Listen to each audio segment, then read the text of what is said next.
දහසකට අධික වෛද්‍යවරු හමුවීමට නව ලෝක රෝහල අමතන්න 0115 777 777. Sri Lanka's troubles in financing its essential imports had been the topic of speculation for some time, and chief among them is the fuel bill. On several occasions in recent months, concerned public queued at pumps draining the refueling stations. With this being the case, an announcement came today from Minister of Energy Uday Gammanpilla. It was the closure of the Sapugaskanda oil refinery operated by the Ceylon Petroleum Corporation for 50 days. The reason?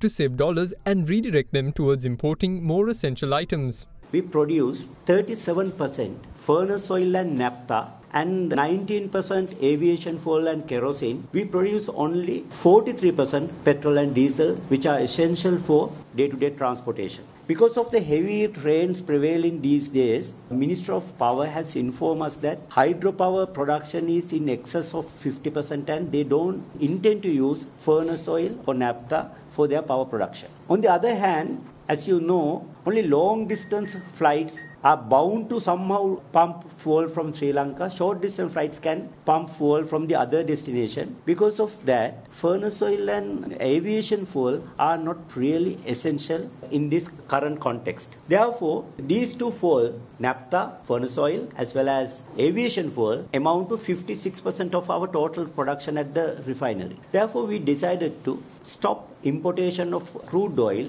to facilitate importation of essential goods such as petrol, diesel, medicine, essential food items, as well as LPG. So presently, our oil refinery produces only 14% of our petrol demand and 29% of our diesel demand. Instead of producing those here by importation of crude oil, we have realized that importing that quantity also from other countries is prudent considering the present shortage of the foreign currency.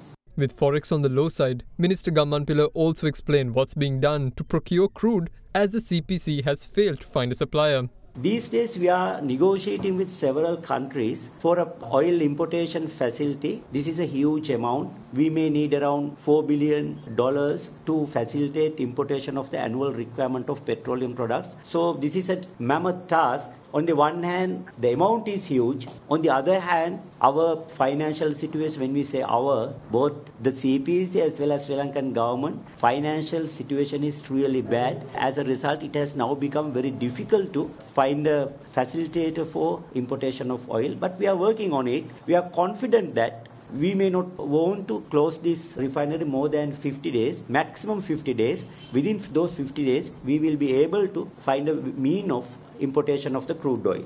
The minister added that the country is no stranger to the temporary closure of the Sapugaskanda refinery. He noted that maintenance work is usually carried out at the facility once every 2 to 3 years by closing the facility for 35 days.